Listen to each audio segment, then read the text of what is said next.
কি বলিস, গাছটার দাম 1000 টাকা। এই গাছটা আমি ফেরত দিয়ে দিই, এই গাছটার কোনো প্রয়োজন নাই। আর আমার 1000 টাকা আমি নিয়ে নিতেছি। তুমি যদি এই গাছটা তাকে দিয়ে দাও তাহলে আমি তোমার সাথে কথা বলবো না, আমি চলে গেলাম। এই ছেলেটাকে নিয়েও পারলাম না, কাঁঠাল একটা গাছ পছন্দ করছে, আবার বলে এটাকে গার্লফ্রেন্ডকে দিতে হবে। কিছু করি এখন। ভাইয়া দেখলেনই তো আপনি সব। আমার ছোট ভাই অনেক জিদ করতেছে, এই গাছটা নাকি ওর গার্লফ্রেন্ড অনেক পছন্দ, আমার টাকা লাগবে না, আপনি গাছটা আমাকে ফেরত দেন।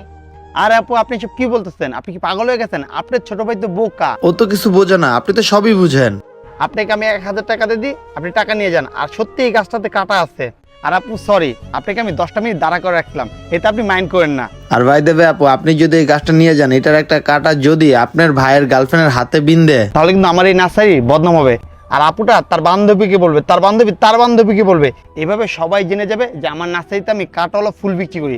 আমার একটা ছোটোখাটো ভুলের কারণে আপনি কি চান আমাদের এই নার্সারিটা আমি বন্ধ করে দিই? তাহলে আর রাগারাগি না করে আপনি একটা মিনিট দাঁড়ান, আপনাকে আমি টাকাটা দিয়ে দিচ্ছি।